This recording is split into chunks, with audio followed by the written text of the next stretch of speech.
real life. Good evening, everyone. Am I audible? Yes. Yeah. Yes, we can hear you. So, very good evening to one and all. Respected office bearers of ISMSICS, today's speakers of scientific session and the members from editorial team, also the expert panelists, and definitely the viewers from India, Nigeria, and all over the world. It's my pleasure to welcome each one of you to this special issue and special webinar. And of course, the official launch of Indo-Nigerian Journal of GISRO, that is Global Journal of Cataract Surgery and Research in Ophthalmology.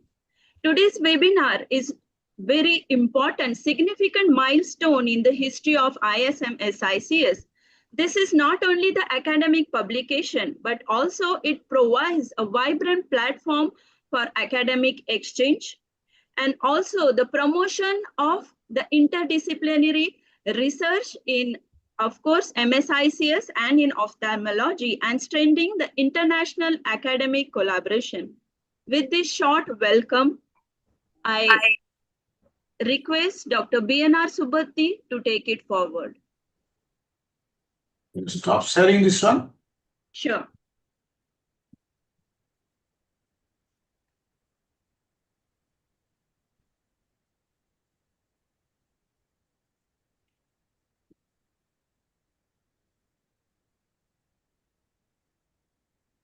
Good evening, esteemed colleagues, distinguished guests, and friends from both Nigeria and India and all over the world.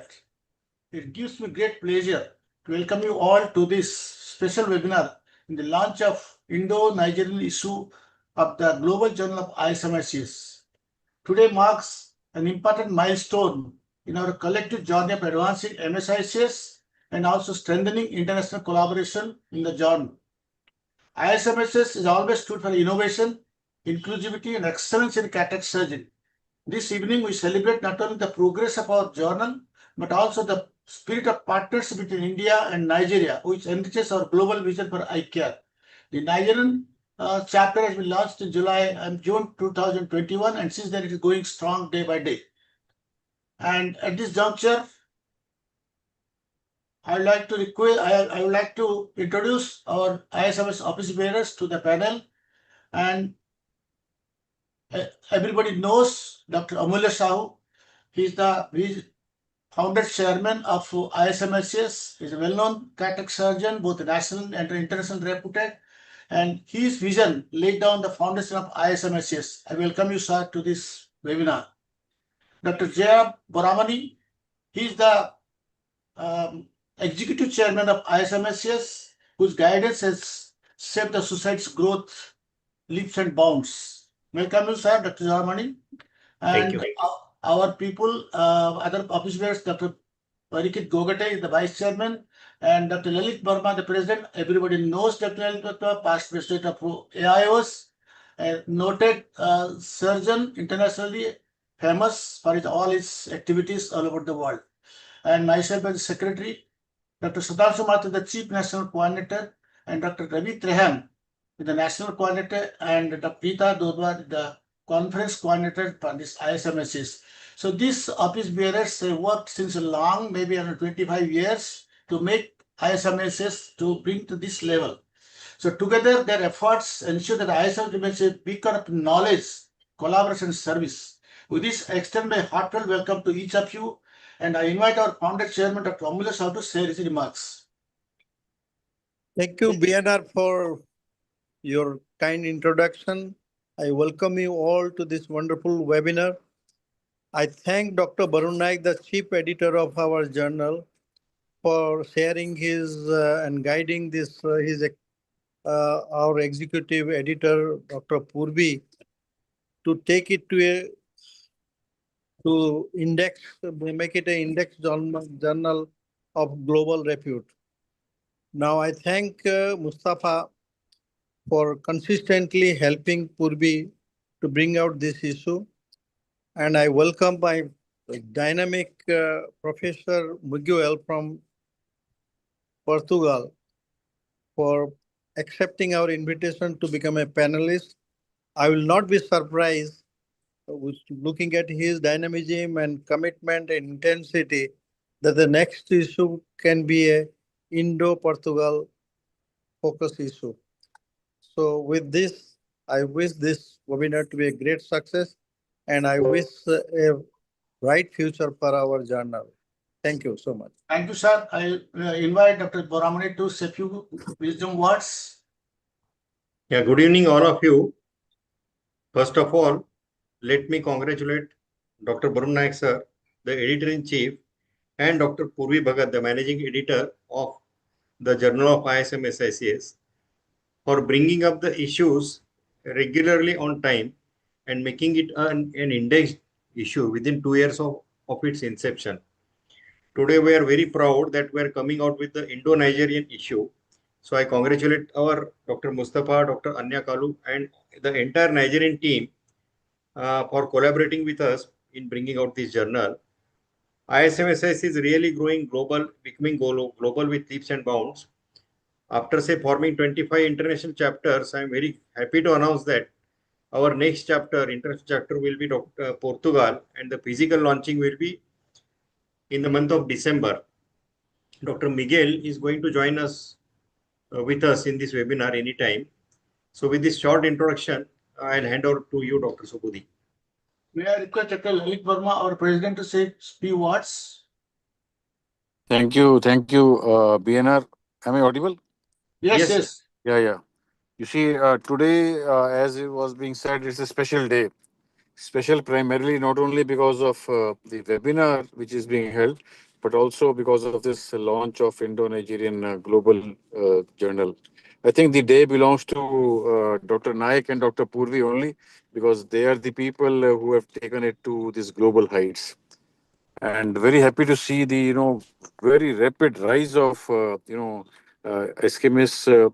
Not only nationally, we have more than 24 state chapters and international chapters, and all credit goes to Dr. Mulya Sahu Poramani and his entire team for making waves wherever I think they travel and go. It makes waves, and proud to have that ISMSICS in this short time has its own journal and global training program and surgical simulation and so many other things. And what gives me happiness is that this ISMSICS, because of its simple, technique, is making rapid progress all over, and with not much dependent on technology. And also gives me happiness that our country, that is India, took the lead, and Atmanirbharta, as our PM slogan is that it's not dependent on technology too much, and people who practice it, they are Atmanirbhar also.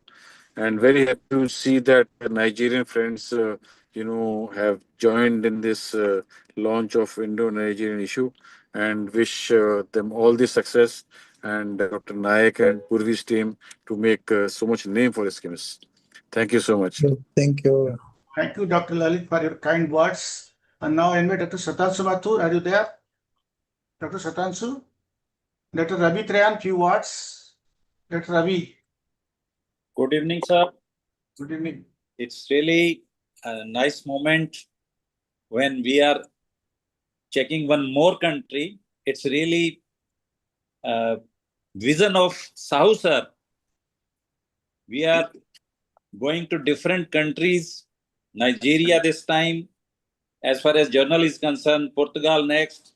With this, we are going further global, and number of super specialty societies are there all over world, but happy to see that SICS society is having name of international name from India, and it's really great pleasure and congratulations to all office bearers.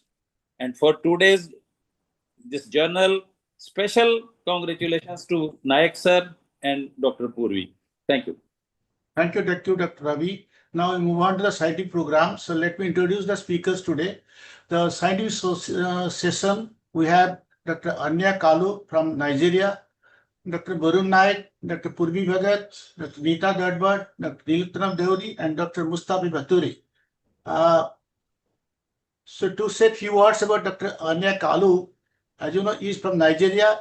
He did his fellowship of National Postgraduate Medical College of Nigeria, that's FMC, of 2014. He had undergone FECO training from Bangladesh in 2017. He is now at present working as a consultant at Federal Medical Center of Umuahia, Abia State, Nigeria. And also VETLA for SIC, that's very important for us. And also FECO training in Southeast Nigeria. Welcome you, Dr. Kalu, to this webinar. Thank you very much. Dr. Barun Naik, I think know what's required to praise this. Jeep. Yeah, he is the head of the ophthalmology and consultant PD Indo Hospital, Mumbai, and the past president of AIOS and ISMSICS. Dr. Purvi, yes, it's well known, you know, she brought this journal to such an extent and immediately with indexed to a short span of time. She is at present working as a professor and head of the glaucoma clinic, MJ Institute, RIO, Ahmedabad. And she had 130 publications and 262 presentations and 2 international fellowships in medical education elected by the nominees for FCRP Edinburgh and also honorary FICO award. So various prestigious leadership positions in local, state, and national societies and committees. And very importantly, she is in the editorial board of IJO, GS, our journal, and various other journals of repute. Welcome, Dr. Purvi, to this webinar. And Dr. Neeta, I think already everybody knows about her. She's the medical director and of Rotary Club of Bombay, Kandivali, and also Brahma Netralaya Gurmeet Welfare Foundation. She's the honorary cataract surgeon at Prasad Chikitsa Ganeshpuri, and she's a gold medalist from Rajiv Gandhi University, and also she received the gold medal for the World Conference of ISMSICS. And she's the Rotary Excellence Service Award also. Dr. Neetaji, welcome to you this webinar. And Dr. Nilutram Deori, she's the associate consultant, pediatric ophthalmologist established first. Sorry, it's I think old one. She left this and she has joined the other hospital. Please, Dr. Nilutram, you will introduce yourself. I forgot to put your name in that hospital. No problem, sir. Yeah. I'm currently a senior consultant at Arbor Vitae Eye Clinic. Yeah. It's in Dispur, Guwahati. Right. So I'm a practicing oculoplasty and pediatric ophthalmologist there. Welcome, Dr. Nilutram, to this webinar. And Dr. Thank you, sir. Mustafi Baturi. Welcome, Dr. Mustafi Baturi. He is the head of the Department of Ophthalmology at Usmanu Daffodil University Teaching Hospital, Sokoto, and is the assistant secretary of ISMS Nigeria chapter. And he received so many awards: IHEalth Heroes Award, JO Ioner Award, Adinike Arbija Award, and Surgery Award. The few awards I have noted down. Besides that, he has got a very wide career. And I welcome you, Dr. Mustafa, to today's webinar. And today's panelist, Dr. Magwell Lightau, is the Unidade Local Saúde Lisboa Occidental Hospital at Portugal. And Dr. Rajbinder Kaur, she is the professor at head Adesh Institute of Medical Sciences and Research, Bathinda, Punjab. And Dr. Purendra Basin, Director, Ratanjati Mitrale, Gwalior. So these are the panelists for this program. So with this, I welcome you all, the panelists and the speakers to this webinar. Now let us start, and also the audience who are joined behind the screen. Thank you very much. Now let us start the scientific program. I request Dr. Kalu, Anya Kalu, to start his talk. Dr. Anya Kalu. You have not Thank you. introduced Randhua. Let me share my screen so that we can start at once. Yeah, I don't think So I'm sharing my screen. Yes. Okay. Let me see. Okay, so I'm supposed to speak on wound construction in manual small incision cataract surgery. Okay, so we'll start. Maybe my first observation is that majority of the people here are my teachers. So let me officially say thank you, my teachers, for the opportunity to make the presentation. But let's start by saying that there is no success of SICS that comes by chance. So every success of SICS is already predetermined before the nucleus is delivered. and it is determined by the wound construction. Cataract surgery, we know, is not just to remove the cataract, but cataract surgery is both to remove the cataract and to improve vision. Incisions, we know, in process, but it ultimately will determine the safety of the rest of the surgical procedure. And most importantly, a good incision will ensure good wound closure. A bad incision will give you difficulty in final wound closure. Okay, so this picture, hello, I'm seeing my internet unstable. Okay, it's back now. This picture is AI generated. I took a picture on table while operating and I gave it to AI to generate. So we'll see the cornea and also we'll see the sclera covered with the conjunctiva and tenon. Okay, we'll start. Introduction. A properly constructed wound will determine the stability of the anterior chamber. There is no better way of starting surgery, completing the surgery if the anterior chamber is not stable.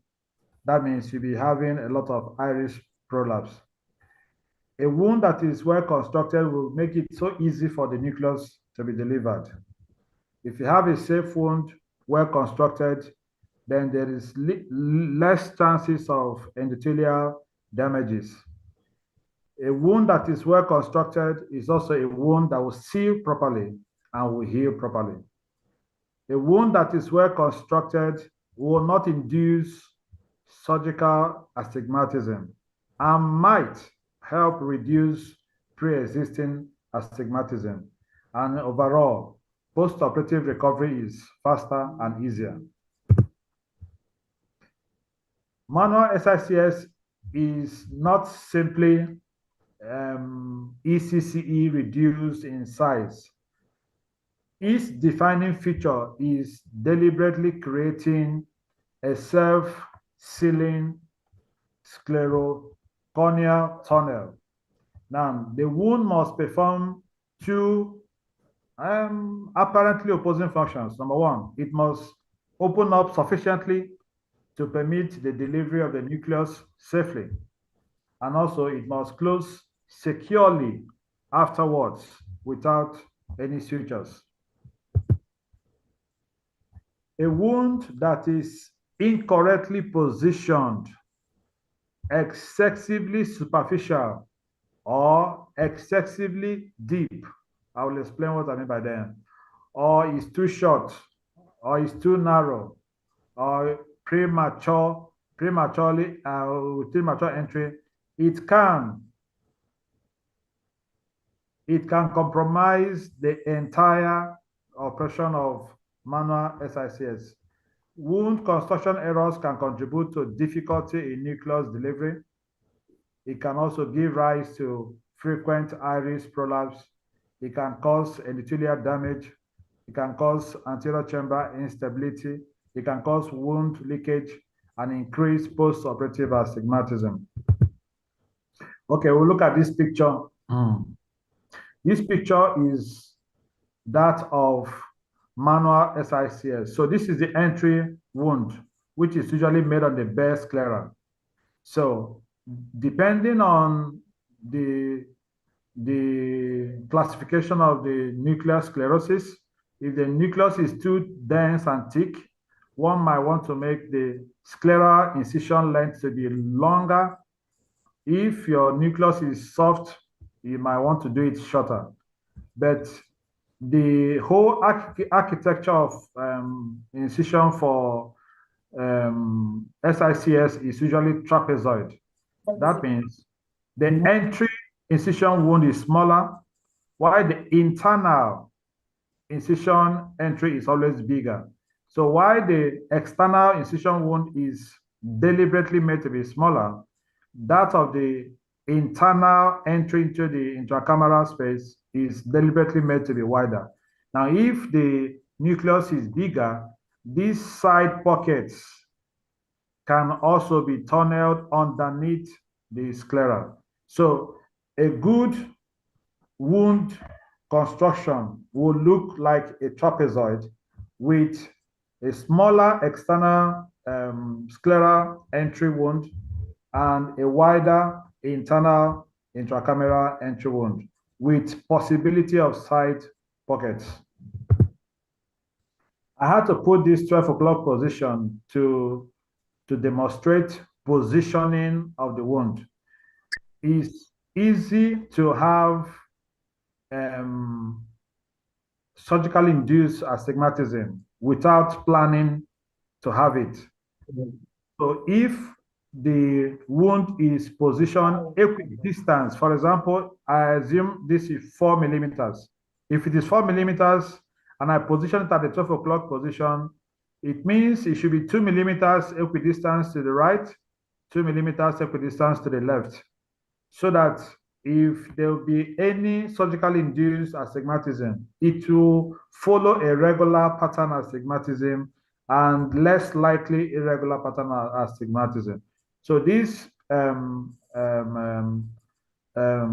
broken lines are areas of the side pocketing to accommodate larger nucleus in the event no one wants to have endothelial damage.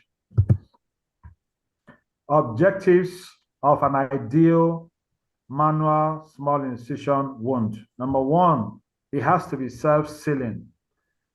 There is no need creating a wound that's not self-sealing and afterwards you start putting sutures. It should give stable anterior chamber. Stable anterior chamber will prevent iris prolapse, and stable anterior chamber will also protect the corneal endothelium. An ideal wound should give adequate nucleus delivery pathway. It should have minimal or no endothelial trauma. It should have minimally induced surgical astigmatism, and it should give rise to rapid wound healing with very low risk of wound-related infections. Okay, to choose the site of incision, it has to be deliberate. Now, most authors will always say the tunnel length. Okay, the tunnel length is a vertical distance from the corneal aspect of the wound to the scleral aspect of the wound. The tunnel width is the side to side distance. Now, the safety of a good or ideal wound construction has to be from plus or minus 2 millimeters on the scleral surface, 1 or 1.5 millimeters into clear cornea. And this is important because an ideal SICS wound construction should have a valvular effect. We'll talk about the roof, we'll talk about the floor of the wound. Okay. The site also could be superior. Most of us do superior approach. I think I am comfortable with superior approach. Temporal approach are also necessary. But temporal approaches, most people keep saying that it helps to reduce pre-existing against the rule astigmatism. They can also be supratemporal approach. But whichever approach we use, the most important thing is that the basic principle of constructing the wound is maintained so that there will be good wound healing. Okay. So the location, the shape, and the size. The external incision is the one that is visible to us and is the entrance to the tunnel. And the important principle is not to actually promote any particular incision. We know the types of the incisions, the strut incisions, the frown incision, the chevron incision, the Blumenthal incision, and other modifications of the incisions. But most importantly, just to describe the basic principle for safety of constructing these wounds. It can have straight incisions, frown, or smile, chevron, Blumenthal type straight incision.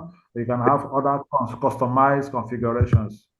Okay, so these pictures A to E shows different types of incisions. Tunnel architecture is always three-dimensional. There's a roof. So if one tunnels through the scleral component into the clear corneal component, the superior part is the roof, while the floor is the inferior part. To the sides, always have the sides.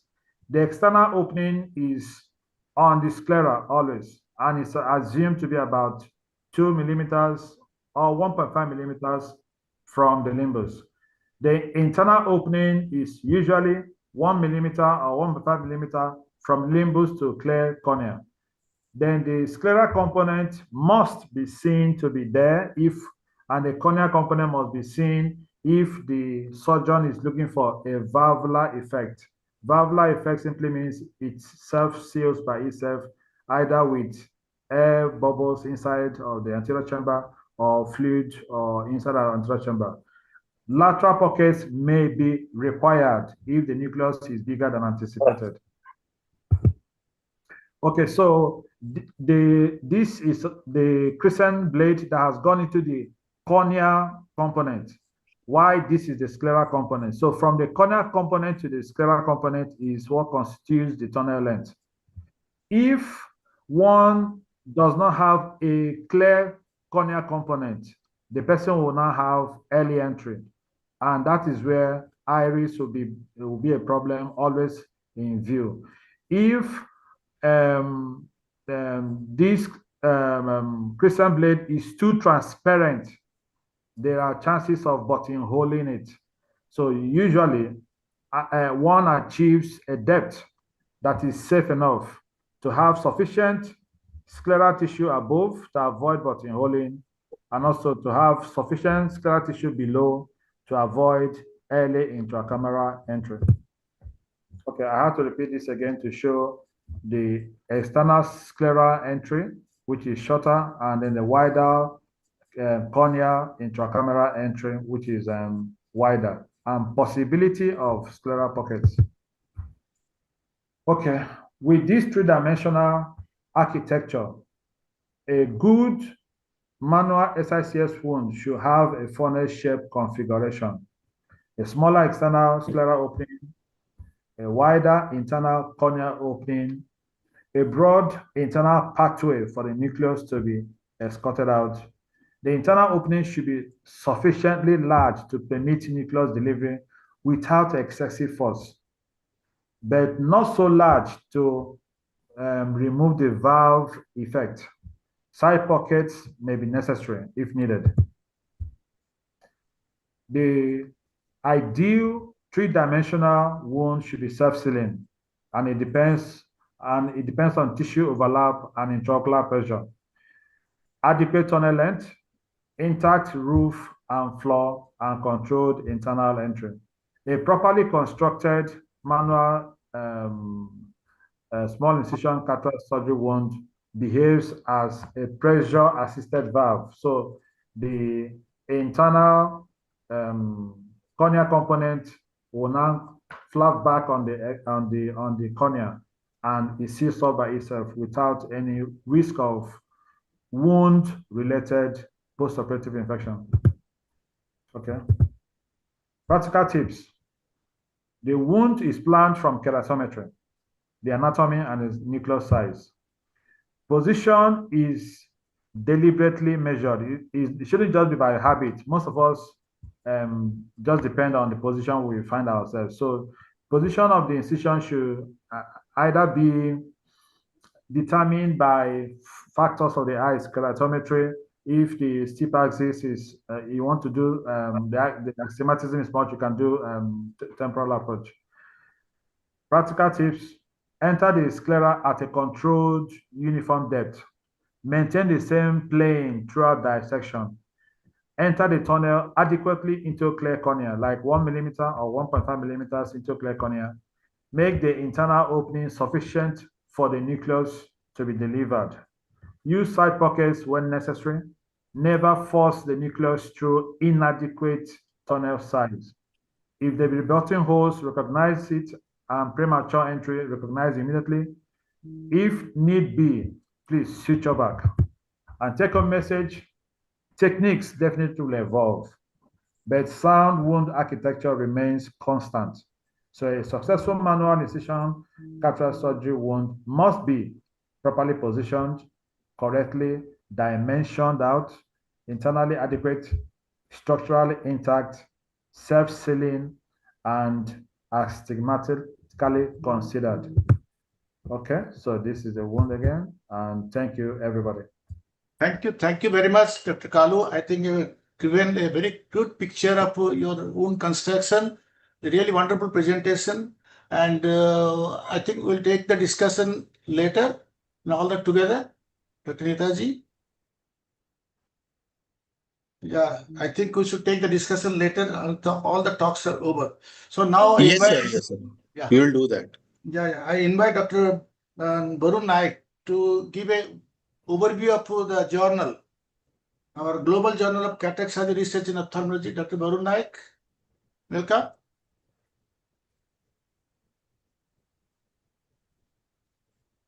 Dr. Barun Naik is here. Is there?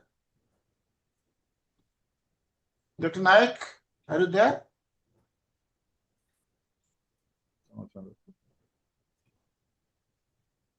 Okay, I think Dr. Purvi, you start, then I think we'll ask him after your talk. I invite Dr. Purvi Bhagat to speak about the journey of the Global Journal of ISMSICS and launch of the Indo-Nigerian issue. Thank you, sir. And it's a matter of great pleasure to be a part of this important webinar as well as share this journey of the journal over more than 3 years now. So many of us are office bearers and they know how the journal has evolved and reached this position. But still, for the benefit of the audience and all the friends from Nigeria, as well as many other people attending, I'll share how it evolved and how it is currently. So the journey began in 2021 when the then Secretary, Dr. Srinivas Joshi from the south of India, prominent vitreoretinal surgeon, he came with this proposal. Some publisher had approached him that our society is such a big and prominent society and growing, and we should come up with a journal. So he approached me that, what do you think of this idea? And let's get a journal for the society. And so then the discussions happened, and we all realized that starting a journal is not very difficult, but sustaining it through years and getting it indexed and making it run over year after year with regular issues is a very, very big responsibility. And no better person to be roped in than Dr. Barun Naik, sir, who had immense experience through the Indian Journal of Ophthalmology, being an editor and then the editor of the Journal of the Maharashtra Ophthalmological Society, the JCOR. So he was then brought in to be the chief editor, and I was given the responsibility of working with him as the managing editor. And so finally we came up with this, and we discussed with various publishers the cost involved and what names should we give to the journal, because we wanted different important aspects linked to this journal. One, because the International Society of MSICS is a truly international society, we wanted the journal also to reflect the same vision. So we wanted it to be a global journal. Second is, unfortunately, the research in manual SICS is quite limited. So we didn't want to restrict the journal only to MSICS, or for that matter, only for cataract surgery. And so we thought we will also include anything ophthalmology, any research done in ophthalmology in general, we would include all those articles. And then finally, we settled on this name of the Global Journal of Cataract Surgery and Research in Ophthalmology. And Scientific Scholar were brought in as the publishers for the journal, and they have been working with us since more than 3 years now. And then the editorial board was developed, and we have editor-in-chief, Dr. Nayak sir, myself, the managing editor. Initially, we had two associate editors, Dr. Aarti Heda and Dr. Nikunj Tak, both young, very dynamic cataract surgeons and researchers also, and academicians. And then after 2 years, we also have Dr. Jatinder Bali sir from Delhi, with his immense experience and knowledge of research. And in the editorial board, because it's a global journal, we have a huge number of international and national faculty and advisors, international advisors, and different levels of the editorial team. So this is the journal cover page, how it looks like, and the website, it is the gjcsro.com. So anybody who is watching, you want to submit an article to the journal, or you want to be a part of the reviewer team for the journal, all you need to do is, it's very simple, gjcsro and .com. So you can just visit this website and you can log in and create your login credentials, and you can either submit as an author or be a part of the reviewer board. And it gives me great pleasure to share, especially since Dr. Lalit Verma sir is here, that we had the historical and grand launch of this journal in 2022 in the AIOC that happened right after COVID. So this is a picture of that launch, and since then the journal has done well. And so what began in 2021, it has been running through 2022, 3, 4, 5, and currently in 2026, we are about to launch the August issue of 2026 as well. There are some important memories associated with these 3 years of journals, that every year we plan to bring out some focused or some issue with a theme. So in the first year, we had in 2022, we had an issue which was focused on the scenario of ophthalmology and cataract and SICs in Brazil. So it was a Brazil focus issue. And each of these focus issues, we had the legend of that region as the cover page. So we change our cover page for that issue and dedicate it to the ophthalmology legend of that region. Then in 2023, we had a USA focused issue. So again, here you can see Dr. Payton here on the cover page. Then in 2024, we had two special issues. One was the young ophthalmologist issue, wherein all the authors of that issue, whoever had contributed, we saw to it that they were basically young researchers less than 45 years of age. So the aim is basically to promote research and scientific writing among the young ophthalmologists.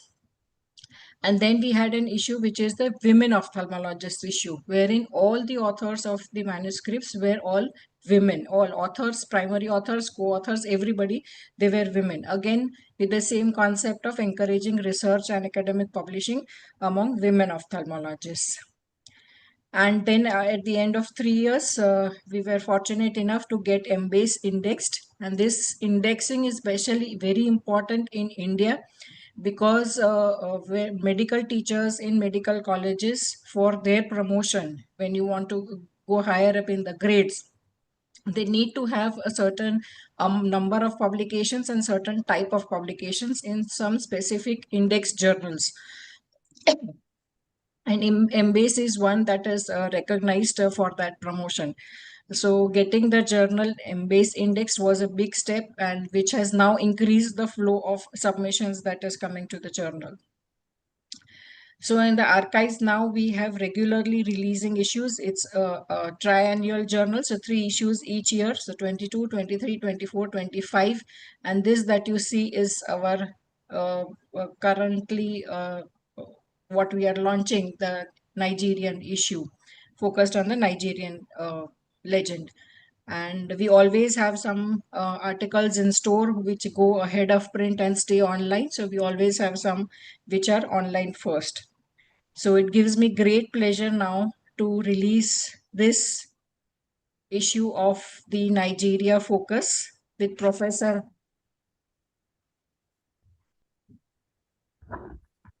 No. So with Professor Hannah Fall as the cover page legend and a guest editorial dedicated to her and what work she has done for Nigerian ophthalmology. And at this moment, I would like to specially thank all the efforts of Dr. Mustafa, because he has been very proactive and very kind of instant communications and responses, and seeing that things happen on time and all the submissions and the process is done on time. So an equal amount of credit goes to Dr. Mustafa and all the ophthalmologists who have contributed to this issue. So this is the table of contents for this Nigerian issue. So we have two guest editorials. One is by Dr. Mustafa himself on Professor Handafal. We have review article, and we have a good number of original articles from Nigeria and some case reports as well. And this is an open access journal. So you can, anybody who wishes to see this issue or any of the prior issues, they are all freely available on the website to have a look at. So we are now looking forward to expanding the reviewer database. So as I said, anybody wants to be a part of the reviewer board, you're more than welcome to do so. We are looking forward to conducting more scientific writing and research activities, and of course, further indexation of the journal. So a request on behalf of the entire editorial team of GJCSRO for continued support, and look forward to such more prestigious issues. Thank you. Thank you very much. Thank you. Thank you, Dr. Purvi Bhagat, keeping us a really wonderful journal and taking us through the journey of this global journal of ISMSICS. And BNR, I think before we go forward, I think we should appreciate the hard work done by Yes. Purvi. So much effort has gone into this, all the issues. I was hearing Dr. Naik has just joined. He was, so much effort has been done by Dr. Naik as well as Dr. Purvi, because it's not easy to, keep bringing issue after issue, issue after issue. And this special focus, the whole credit goes to Dr. Naik and Purvi, as well as the support received. Let's all clap for the team effort. Believe me, all of us have been into academics, but bringing out journal after journal with such nice contents is not easy. Therefore, I thought we'll clap for all the effort done by Naik, Purvi, and Mustafa and his team. Thank you. So thank you so much. Thank you. Purvi is a gem of a human being. Sir, let us move on with the webinar. Thank you. And now, Dr. Varun Naik, so kindly give your comments. Yeah, good evening, everyone. And first of all, I thank you for this arrangement and the organization of this webinar. And I think probably the all credit means not only 100%, but 110% credit should go to Purvi, because she has really done the hard work. And I only, what I have done, I have just obeyed the orders of our our chairman, Dr. Amulya Sahu, that we should start a journal. So in that, probably, but then the all other hard work has been done by Dr. Purvi, and whatever she just now explained, it's just simply is not as simple as it is. It was looking into the presentation.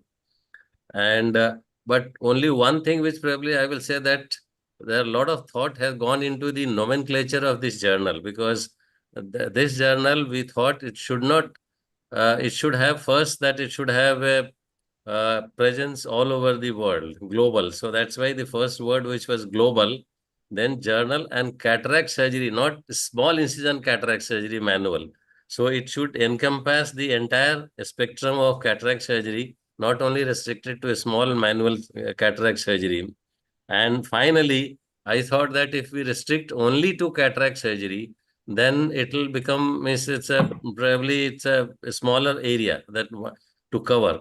So that's why also, and research in ophthalmology. So basically, everything is included. The scope of this journal to include any type of article related to ophthalmology and plus research. So that was the beginning, and Dr. Amulya Sahu gladly accepted this name, and fortunately there was no other journal existing with this name. So we could get this name without any problem. And after that, the major problem, there are two major problems which any journal faces. One is the finance. So finance is a big problem, and which right now, and because now what happens that earlier when there used to be the print journal, then in print journal people used to, the companies used to give advertisement, and that used to support and even generate some extra money as well. But now that is faded away, and it has taken place by the online version. Online version is very difficult. And number two, because these days there are so many journals that it is countless. So that way it's very difficult to survive. But then so far, the society is supporting partly the finance part. And the second part, which I was telling, the hard work to get the get the articles and quality articles. So and plus after receiving those articles, the processing of that article, because first of all to get peer reviewed, and then based on the comments, if it is quality, then we try to accept it.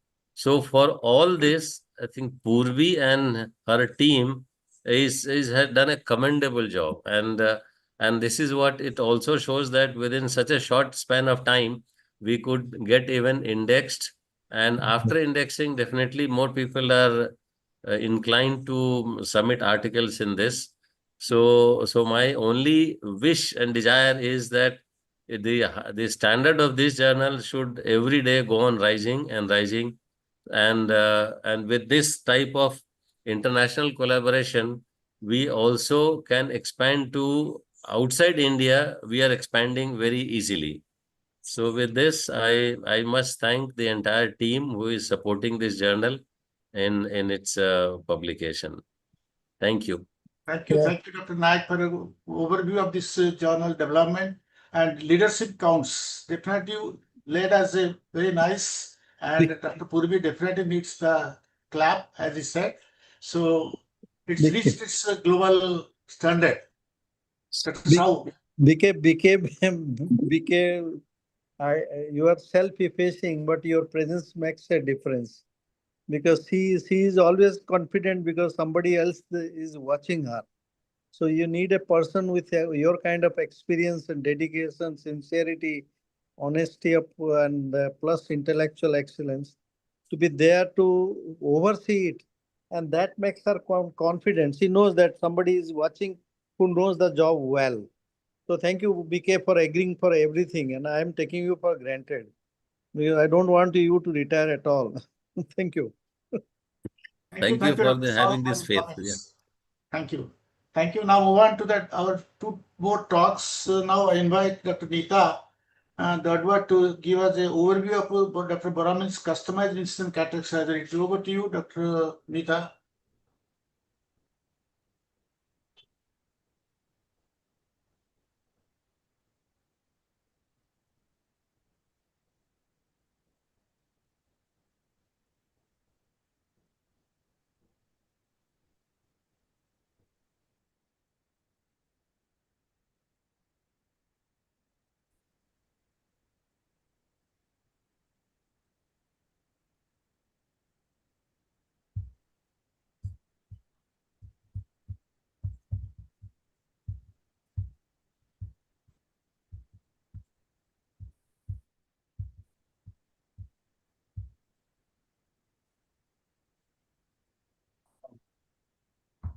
Dr. Nita, you're muted.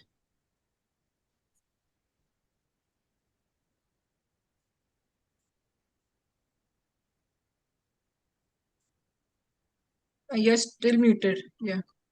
Please unmute. Yeah. Yeah. Yes. Yes. I'll just reshare. Just give me 1 second. Yeah. Yeah. So You have not shared the screen.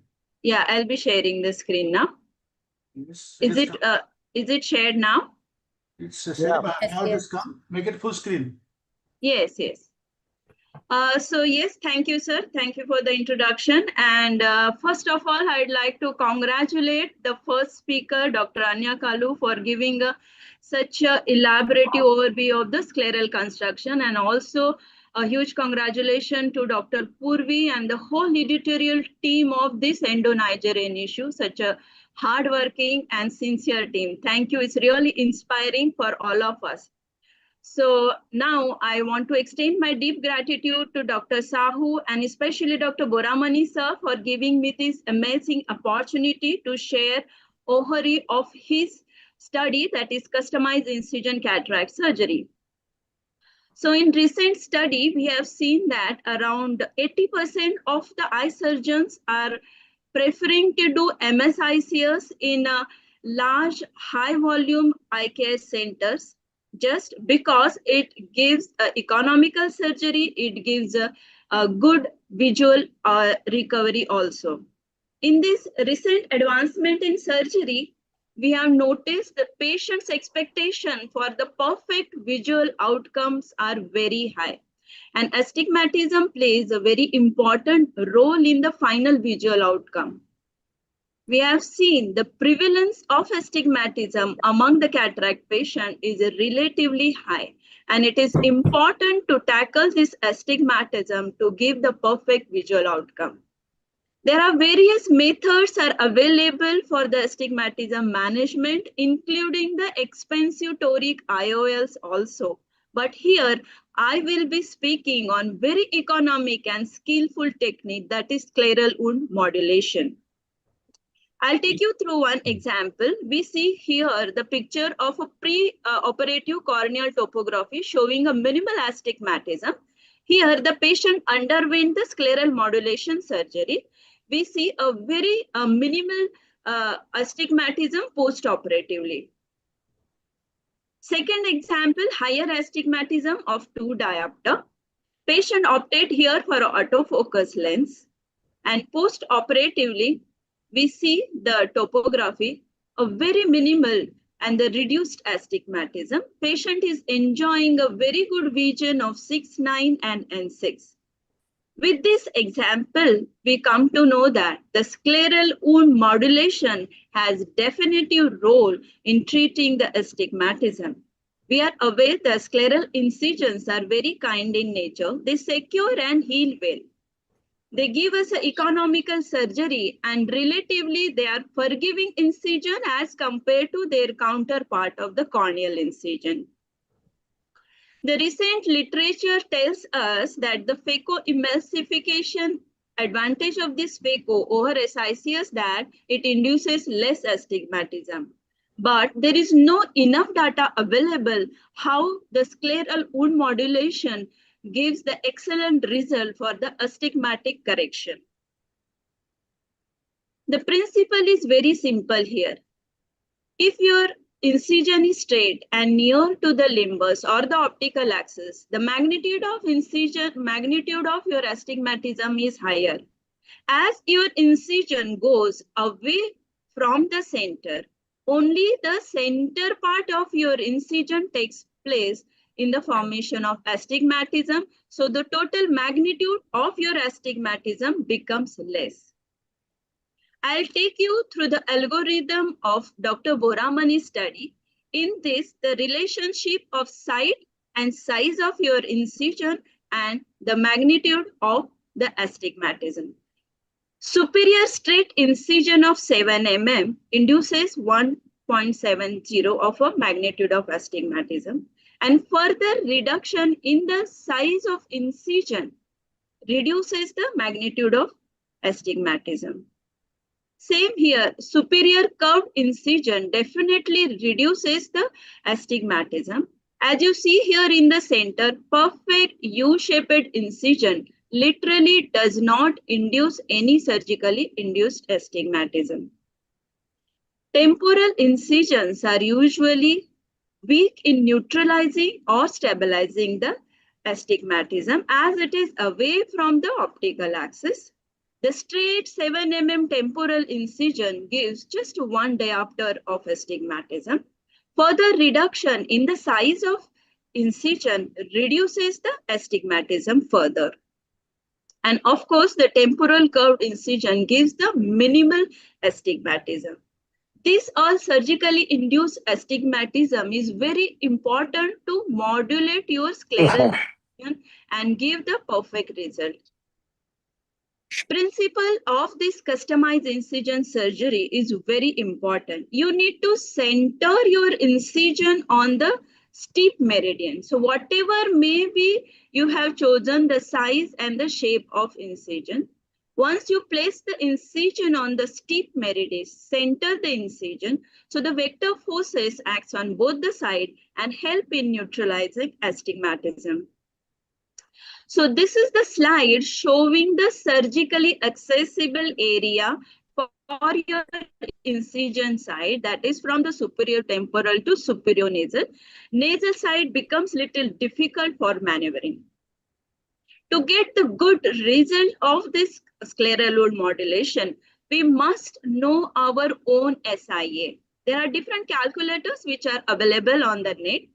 One can calculate his or her own SIA, feeding that one type of incision in one column, pre and post-operative care reading, and find out your own SIA for that particular incision, which will help to decide and manipulate your scleral modulation. I'll take you through different examples of astigmatism of a different magnitude and axis and how it will help to neutralize the astigmatism. Here we see a pre-operative astigmatism of 0.28 on 100 degree.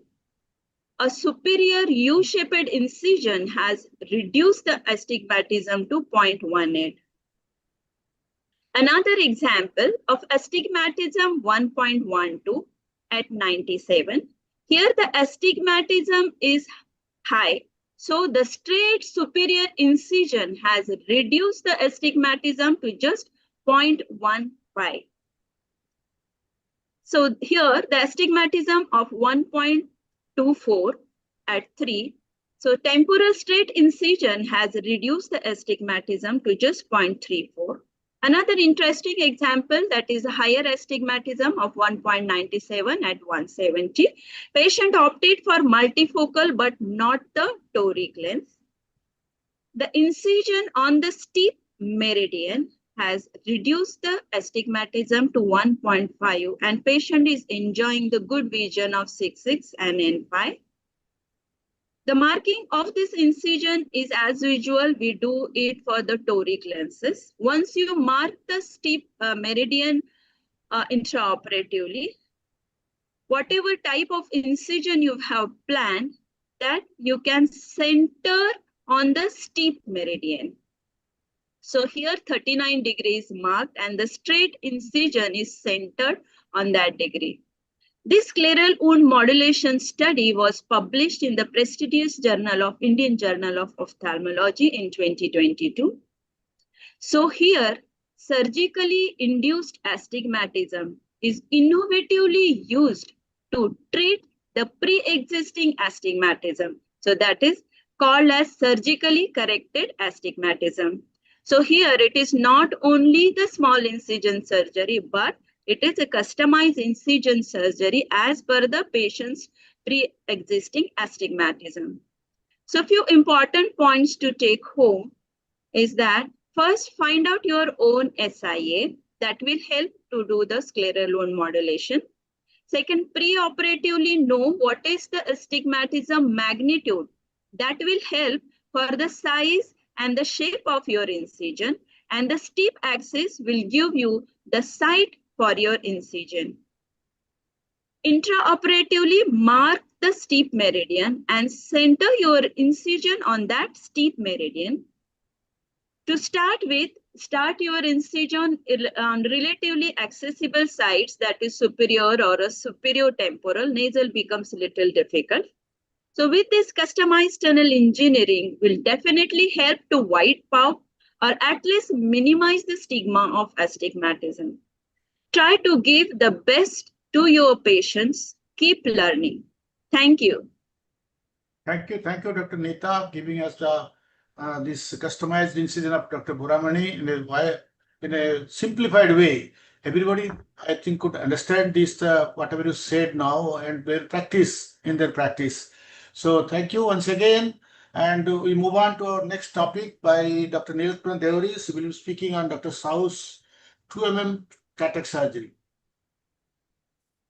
Thank you, sir, for the kind invite. I have started sharing my, is it visible? Yes, yes. But make it slide slow. Slide slow. Okay.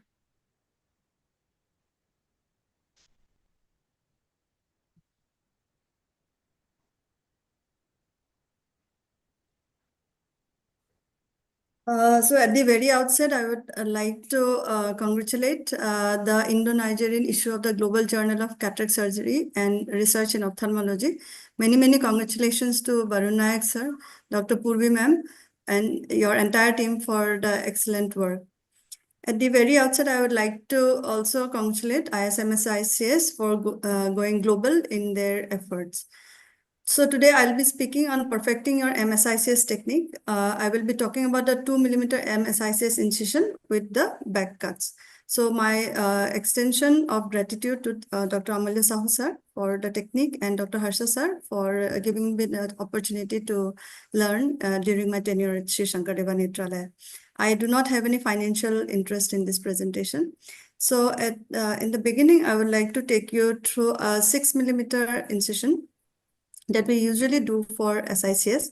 Here you will see that in this incision, in this technique, we just hold or grasp the tendons and the conjunctiva complex, and we cut the incision. The external incision is extended up to the internal wound. As Dr. Kalu has already mentioned, that we extend the incision inside, that is the parallel incision in the cornea, which is a little larger than that on the outer side, that is on the sclera. But when we think of reducing the size of the incision on the sclera, what are we going to do about the trapezoidal or the pockets of this incision? So here comes the trick in doing the 2 mm incision. So when you place a 2 mm incision, the pockets that are created or the trapezoid that is created is not from the ends of the incision, but we extend the incision on each side, that is on either side of the 2 mm back. That is, we place 2 back incisions around 1.5 to 2 mm, considering that how much wider pockets we are going to create on the sides of this wound to enter into the cornea. So as you enlarge these pockets on the sclera, that is, or the cornea, you can extend your incision from 3 mm to up to 6 mm into the corneal entry. So in order to do that, you need to understand the physics of the procedure, that as I have told you already, that you can extend up to 6 mm if you want to, but you will have to extend the back incisions more. That is from 1.5 to 2 mm, you'll have to extend more in order to create larger pockets. Now, why I am talking about the physics of the procedure is that if this is the wound, that is the tunnel that you have created, these are the tension forces that acts on this tunnel, that is at the edges of the 2 mm incisions. And when we take out the nucleus or the nuclear fragment through this tunnel, there are 2 things that are happening inside. You have the height of the incision, which will occupy the vectis, object 1, and on top of it, you will have the nuclear fragment, which will occupy the entire height of the tunnel. So the surface or the floor of the tunnel should be made in such a way that it just slides out, and the nuclear fragment should be grasped on the vectis in such a way that it does not slide over the endothelium and cause endothelial cell loss. So keeping this in mind, I will go forward and I will tell you the details of this 2 mm incision with back cuts.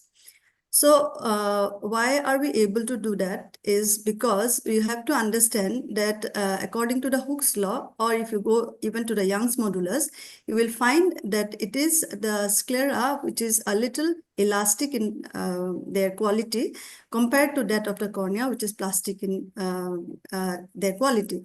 So what happens as you increase the tension in the wound and enter into the cornea, if you cross the proportional limit or the elastic limit of the sclera, you will actually cause more harm, or an ultimate tensile strength will be generated in the cornea, wherein there will be a break in the corneal wound.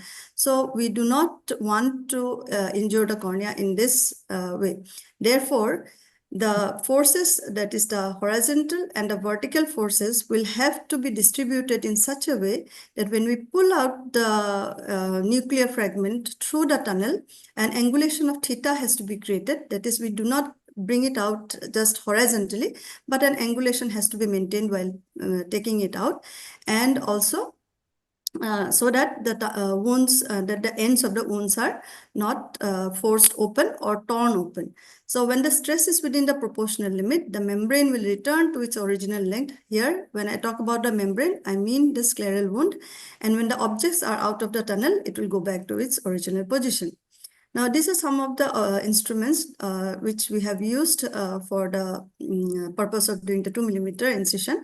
And out of this, the vectis that we have used, it is a sturdy vectis with a 2.8 mm hanging edge, which gives you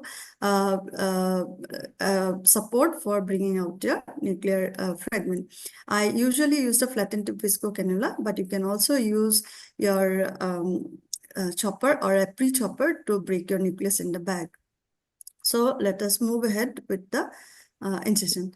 So we have, after the peritomy, a good peritomy, good cautery, we have placed a 2 mm incision on the sclera, and on the edges of the sclera, we have placed the incisions. So herein, I'm planning to increase the internal wound to up to 6 mm. Therefore, I have placed a little longer incisions on, that is, the back cuts are a little longer. Now, when we go ahead with the sclerocorneal entry, the wriggling movement is the same as we do in a 6 mm incision. And we have to do it on both sides. Ambidexterity is better if you can use, or else you can use the same hand on both the sides. But it is important that you make the pockets first before you enter into the cornea.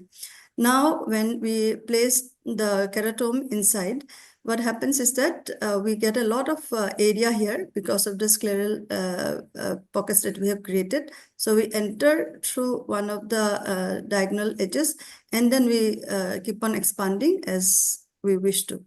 So once the nucleus is hydrodissected and lifted up into the anterior chamber, a continuous irrigating flattened visco cannula is used to fragment the nucleus, and it is dragged through the wound.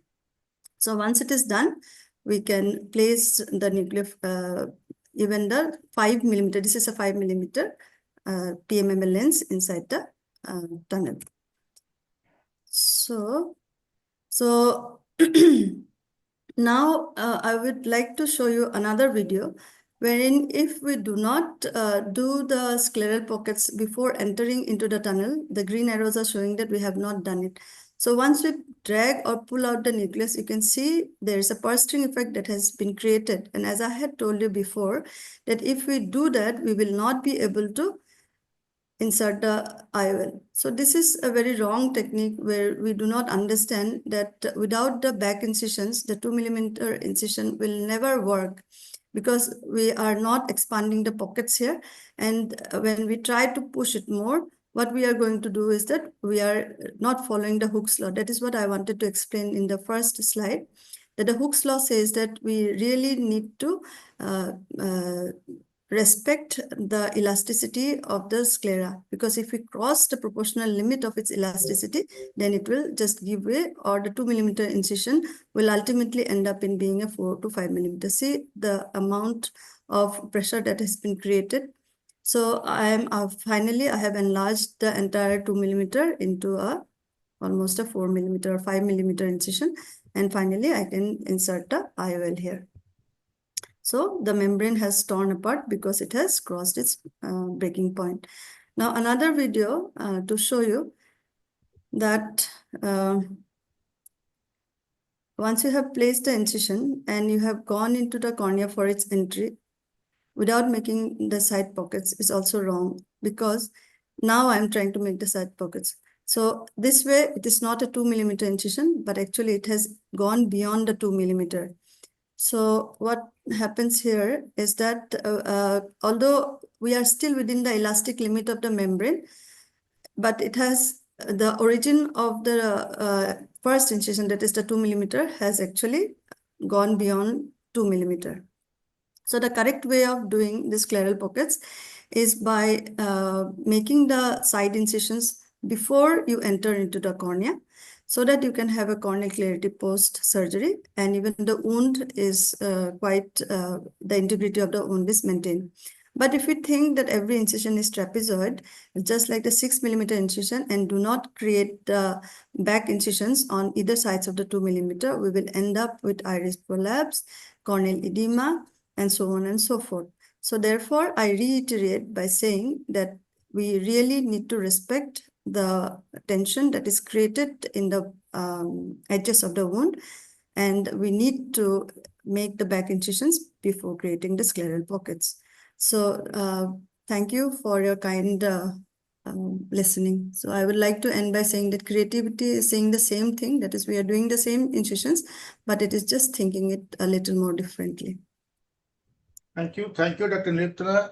So as your presentation showed us how ISMSICS stands for innovation and collaboration and growth. So thank you giving us the whites and the 2 mm incision, how it grows and how it will increase still further. A lot of research is needed to make it still simpler and easy to learn. So thank you, Dr. Niruptana. Now I think I will invite our Nigerian guest, Dr. Mustafa Bhature, to give us an update on the Nigerian chapter of ISMSICS. Then we'll go for the discussion.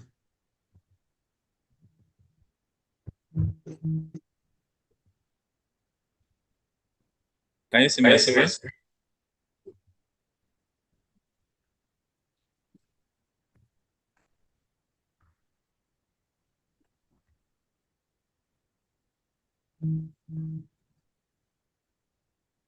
Okay, is my screen visible? Yes, please proceed.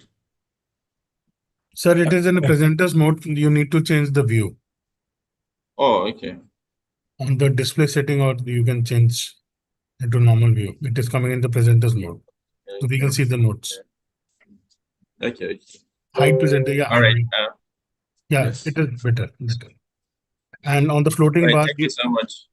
then on the floating bar, you can just press hide on the floating bar. Yes, thank you. All right. Thank you so much. Thank you for the opportunity to make this presentation. I would like to use this opportunity to thank Povi Bhagat for the extensive hard work that led to the realization of the Nigerian issue of the GJCSR, and also to appreciate Dr. Ati Heda for all the fruitful collaborations that we've been having with ISMSICS since onset. So I'll give you a brief background of Nigerian chapter of ISMSICS, our journey so far. The Nigerian chapter was inaugurated in July 2021, and you can see it was together with the launching of Sierra Leone chapter. The president or the chair of the Nigerian chapter ISMSICS is Professor Adamu Dantani, and with other officers on the flyer. And on that same meeting, we had a session on tips and tricks of capsulotomy, establishment of a platform for collaboration among Nigerian cataract surgeons. And we established the Nigerian chapter. We opened a WhatsApp group where we collaborate with colleagues on issues regarding SICS. And after that, in 2022, July, almost a year, we had a similar session on SICS, also with more emphasis on capsulorhexis. And we had presenters from India and Nigeria. And subsequently, we had another webinar, which was coordinated by Ati Heda, where I made a presentation on iron calculation. Then recently, last year, we were out by Dr. Povi Bhagat that they want to dedicate an issue to Nigeria as they did to the United States and Brazil. and we mobilized our colleagues that contributed to submission of manuscript to the GJCSRO that led to the publication of this Nigerian issue in 2026. I must say that the peer review process of GJCSRO is very robust, and it's actually an excellent peer review system which brings out the best of a manuscript for publication. So that's 5 years down the line. We are looking forward for more fruitful and further collaborations, how to strengthen our collaboration with ISMSICS through skill transfer workshops, wet lab and simulation training. You know, we keep learning. SICS keeps evolving. Now we're hearing of 2mm SICS.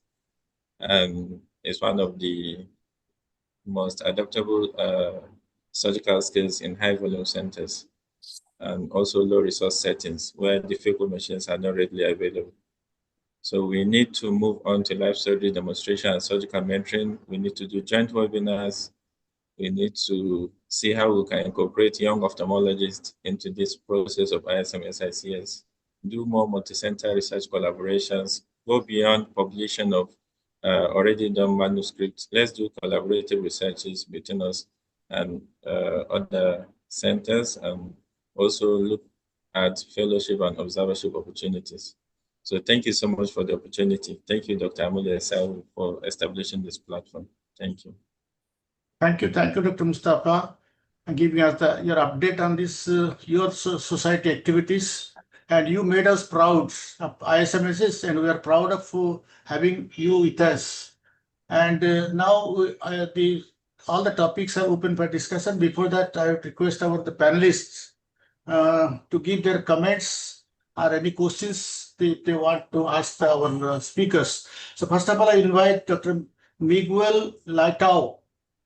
Are you there, Dr. Miguel Laitao?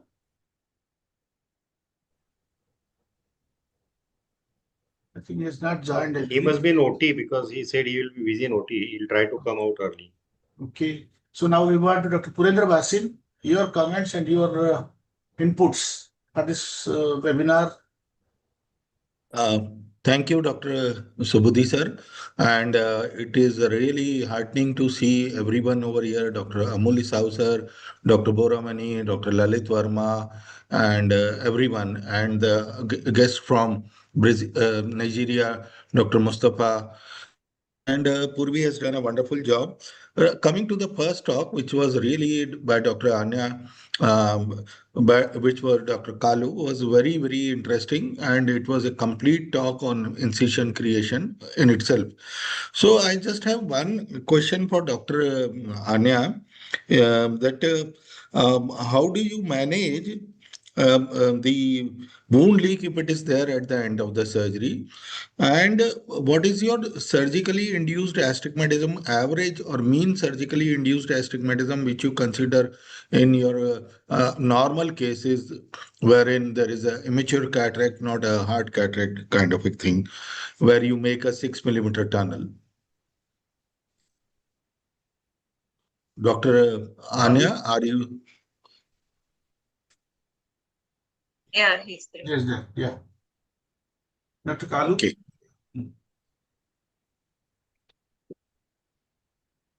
So shall I repeat? Yeah, please. I think you should repeat the question once again. Can Dr. you? Kalu, it's for you. Dr. Kalu, are you listening? Can you unmute your mic? Yeah, apologies, I lost network, but I'm back.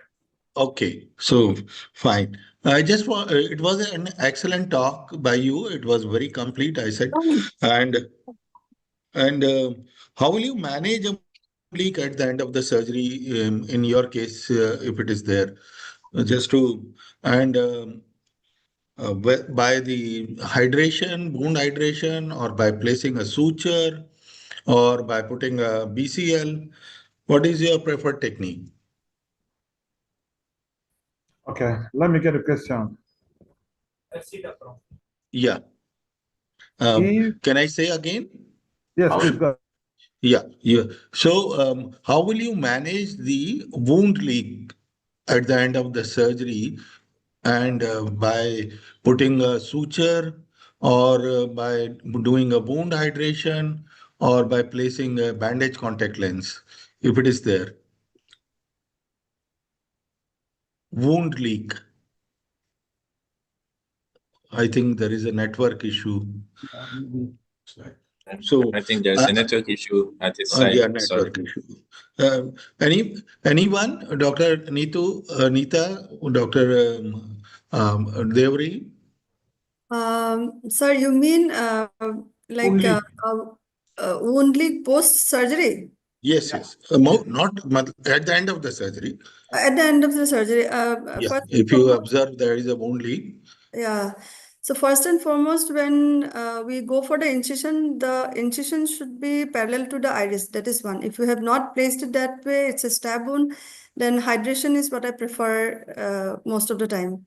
But still, after that, if the supposing, because if it's a stab wound and it is quite premature, then iris tends to come out. The iris is wobbly, then placing a suture is always safer.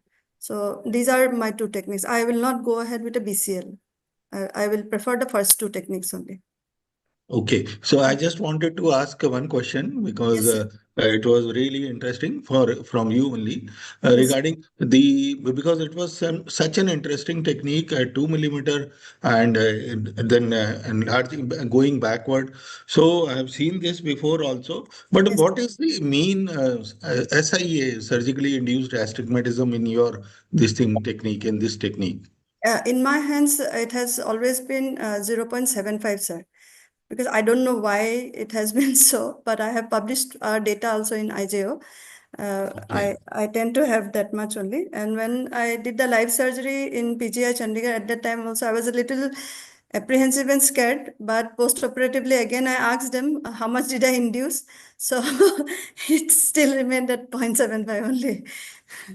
So that is amazing Yeah. with this 2 millimeter. And secondly, if there is a hard brown cataract, whether you will adopt the same technique, or you will.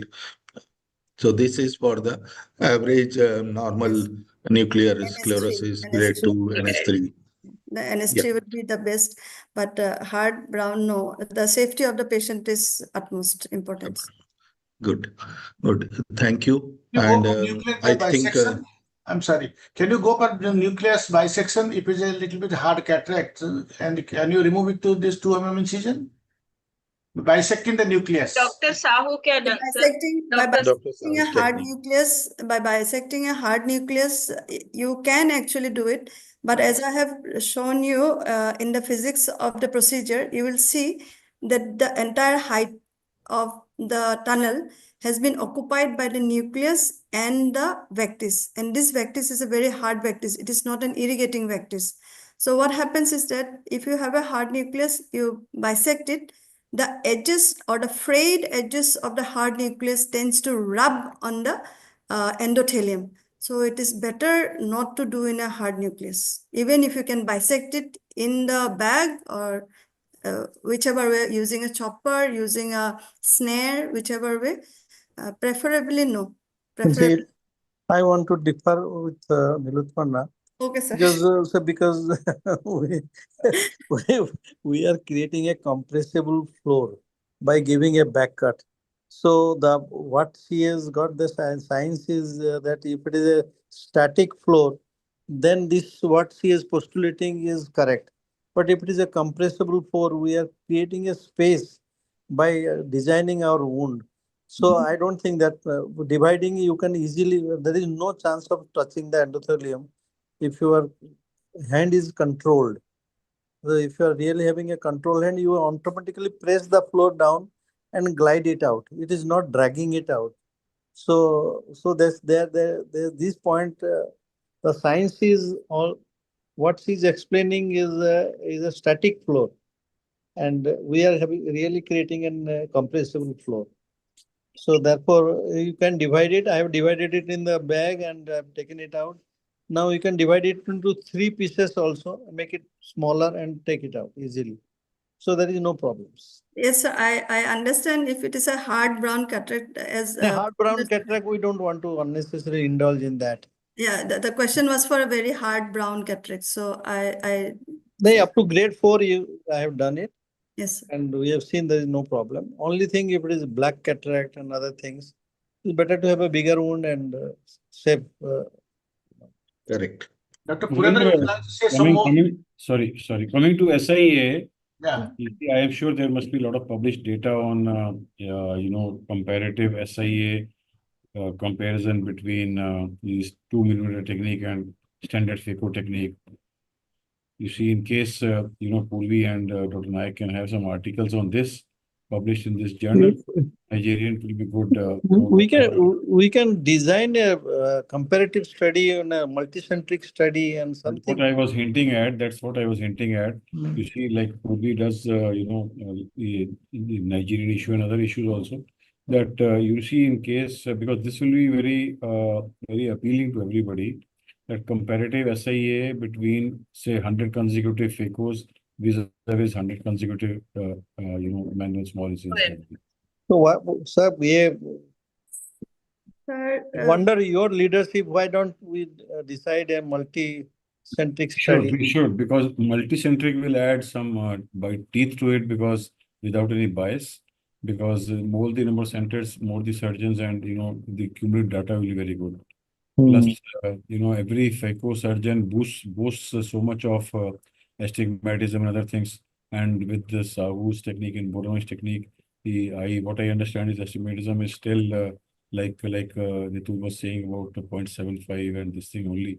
So if it is a published data of multicentric or from all over, we can have 10 centers and 100 consecutive patients, 100 consecutive patients of this. So that will be very appealing. No, Purvi? Yes, sir, definitely. That's a good idea. It would add great value to science also, and it would create great amount of evidence for the technique also. Yeah. Yes, sir. may I ask a question? We can work on it and design a good protocol, multi-centric protocol. Yeah. Correct. May I ask a question Yeah, to please Lalit proceed, Verma? please. Yeah. Yeah, sir, you mean to compare 2 millimeter with phaco? Yeah, because I thought that, because you see, the whole purpose of this magic of SICS was this only, that somehow we say that results are as good without technology, without high tech instrumentation, all these things. So if we have even 2 millimeter can be one category, the other standard SICS can be other category, and supposed to have advantages of all the three and disadvantages of all the three compared. So that I think Purvi can initiate a multicentric trial, as Dr. Sahu was saying, between national plus international this thing, and have consecutive patients so as to eliminate bias, consecutive patients of. Then you can have subgroup analysis between standard SACS, then Sahu's technique and AFib. Sir, we had a published data on Dr. Sahu's technique in standard SICs in So IGO. that is perfectly okay. What I'm saying is comparative, Yes. so then it has a lot of weight. Lot of it. Yes, Yeah, sir. different criteria we can take it. Can I come in here? Yeah, Yes, Dr. Bharamani, yes. See, basically, most of the published data, the PECO is compared with SICS, not with 2 mm SICS, but a standard SICS, a 6 mm prawn incision. That to only a superior 6 mm prawn incisions. The data shows that surgically induced astigmatism, it varies, but generally in PECO, small corneal incision, it is about say 0.5, 0.55, 0.54, something like that. And in 6 mm SICS, it is around 0.75. Now, the question is, in spite of doing a 2 mm SICS, which is not a clear corneal, it is a scleral tunnel. So, this tunnel goes behind, it is almost well away from the optical axis. Why Dr. Nilutparna is getting surprisingly 0.75 astigmatism, which is comparable to a 6 mm SICS incision, which has been published, isn't it? In that case, then why there is a need for 2 mm SICS? The struggle with 2 mm SICS. In my observation, when I do customized SICS, I don't induce any astigmatism. There are many cases with me with an extremely curved incision. I don't take, previously I used to take a U-shaped incision. But if I take a superior temporal and a curved incision, well curved incision, say maximum I I don't go now below 5 or 4.5. It is not required at all. So even with a 5 mm but a properly curved incision, there is no induced astigmatism. That's what I find in my cases. Only the central curved part, which is closer to the limbus, take part into the astigmatism. Whatever extensions you are doing in the periphery, they are practically neutral as far as the astigmatism is concerned. Now 2 mm SICS, only the central 2 mm straight line should take part in SICS. That too, it is away from the cornea. So I really wonder why then she is getting 0.75 astigmatism. Yes, Nilu. Yeah, the study that we had conducted was on the PMMA lenses. So my incision into the cornea was around 5.5 mm. Therefore, the back cuts that I had induced was 1.5 millimeter on either sides. So I thought that because of that, we had done. But following that, one more data on astigmatism of 2 millimeter incision, which we had done on foldable lenses, which was again published. In that, we have induced only 0.2 diopters of astigmatism. So supposing if the patient really had a steep axis on the 90 meridian, it amounts to 0. It almost amounts to 0. So that data has been published. I have not given it here. But if we are going ahead with a PMMA 5 millimeter optic, then it really induces that.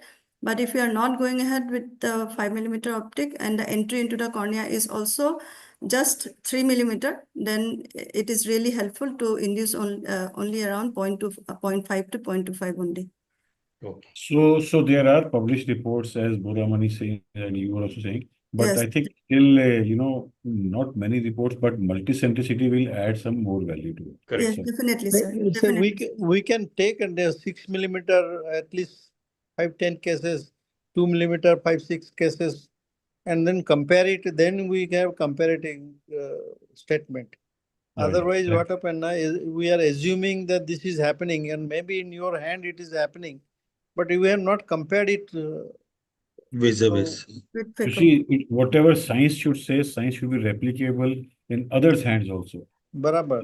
Yeah, that is very important. You see, once we propagate so much of magic of SICS, so whatever Boramani Sahu says, if anybody else in districts are doing, smaller places are doing, it should be replicable. Sir, can I comment? No, this is Amritsar, Karamjit is doing hundreds of cases in 2 millimeter. He is giving a thesis Right. paper to his students. So we can take his center. Nilutpanna can be Yeah. one of So you the. take a couple of centers, multicentric, and then after that you see you have a lot of data present in FECO conferences. Sir, can I comment? Yes, sir. Please. Yes, Ravi.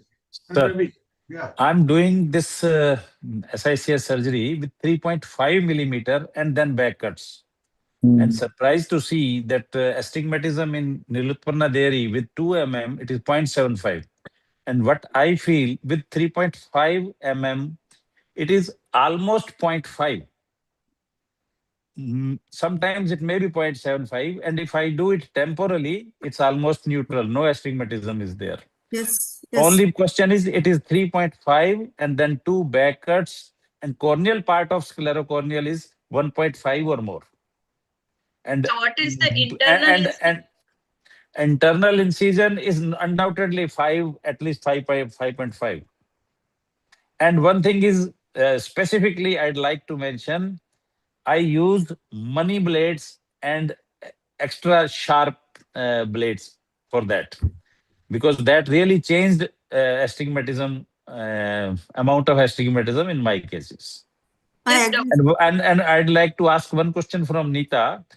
How much time it will take to stabilize the astigmatism in your cases? How much time it will take to stabilize the astigmatism?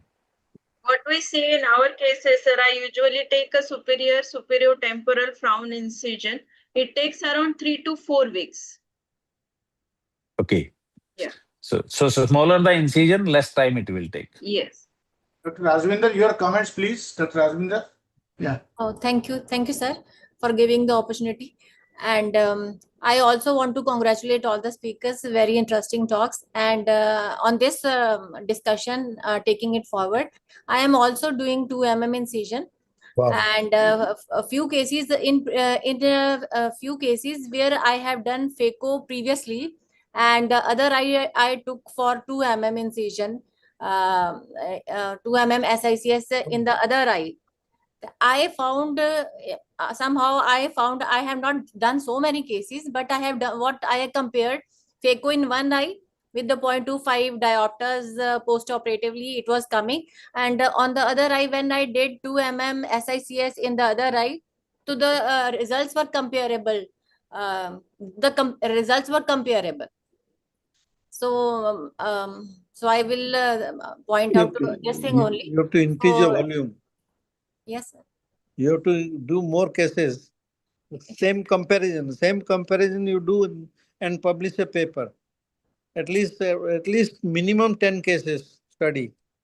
Okay, sir. And have a proper guide, proper data things, and that will be a prestigious paper. As in the discussed in the Dr. Neeta showed that the smaller incision is produced by when we take on the steeper axis, so it is U-shaped. When we are talking about 2 mm, it is also coming like a U-shaped. So when we are taking the back cuts, so I think that there will be minimum astigmatism post-operatively because it is U-shaped and you are taking on the steeper axis. Yes, but it is a continuous. We have to focus on the pocket, how much it is reducing astigmatism also, because we are doing a lot of pocket things that we have not focused. We have to find out the flattening of that or joining of that pocket, how much astigmatism it is reducing. So it needs a lot of now focusing. See, your observation, you compare in the phaco in one eye and the SICS, at least do, but Purvi talk to Purvi the criteria, and in Bali will help you there. Naik will help you there to so we can plan multi-centric to study. So at least 10 cases and publish a paper. Yes, sir. That will be a good thing, After that, we can increase the number. Thank you. I think I would like to try the 2 millimeters. Please carry on, please, Dr. Kalu. Yes. Yes, I would like to try the 2 millimeter incisional approach. Probably I'll make some videos on Friday, and then I'll upload. Dr. Kalu, you should have my instrument. Otherwise, don't try. Because what happened now, this is not very costly. You order this because they have been modified to suit this thing. With the present Vectis, you cannot do this 2 millimeter. Your Vectis, what is available in the market, is not designed for this. So you will I could use foldable. I could still use foldable intraocular lens. You try to collect. I will give you the address. You collect those instruments. It is not very costly also. So you try that. I have no financial interest in this whole thing. The manufacturer, I will tell him to you connect with that person and he will send it to you. So that will help you. You will enjoy that instruments. Okay. Because it's interesting and it's good to be. It's good to be published, and if you know the challenge of 8 millimeter, 6 millimeter incisions, and compare it with 2 millimeter, you can easily do. You have got interest and clarity is there.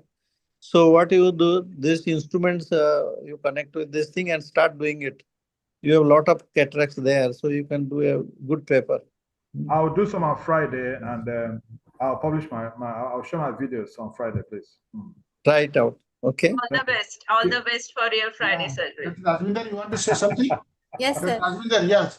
So I believe that whenever as cataract surgery is now is a refractive surgery. So sometimes we are not getting the premium IOLs.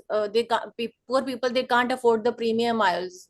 So in those patients, what we try to do when they have astigmatism pre-operatively, we always customize the incision so that so as to minimize the post-operative astigmatism. But when there is no minimal pre-operative astigmatism, we try to those cases in which we feel like 2 mm SICS is safe, not a hard cataract. We can always plan for the 2 mm SICS in those cases. Yes. So that is how we can plan. Wound modulation also everybody should try and Yes, have sir. a lot of data. So if there is a more than 1.1 astigmatism, then we can plan as a customized small incision cataract surgery. And when there is less than 0.75, in those cases, we can plan 2 mm SICS. Yes, good. That is the point. Yeah, thank you, Dr. Okay. Rajinder. So should we continue any discussion or should we close down? I think so. Done, sir. Done. Time is up. Yeah, it's already over. So let me give the closing summary. So thank you all, our distinguished speakers from our international country, Nigeria, and our own country for their insightful contributions in this evening. Dr. Anya Kalu reminded the critical importance of the precision of the womb construction. And Dr. Purvi Bhagat took us through the journey of Global Journal of ISMSICS. Dr. Neeta said the impact of Dr. Boramani's customized incision, and Dr. Nilutana definitely given the advances in Dr. Sahu's 2 minutes. So these last two talks invited a lot of questions, a lot of discussions. Thank you all for this bringing this discussion in the webinar. Together, these sessions proved us that ISMS stands for innovation, collaboration, and service to the patient, larger interest for the patients only. So the Indo-Nigerian issue launched today is not just a publication, but a symbol of shared vision and partnership across the borders. I thank each one of you for your active participation and thoughtful engagement. Let us continue to learn, share, and grow together and with our Nigerian friends. Last but not the least, the Enter Pharmaceuticals will provide the platform. Thank you all. Good night. Good night. Good night. Good night. Thank you, sir, for moderating.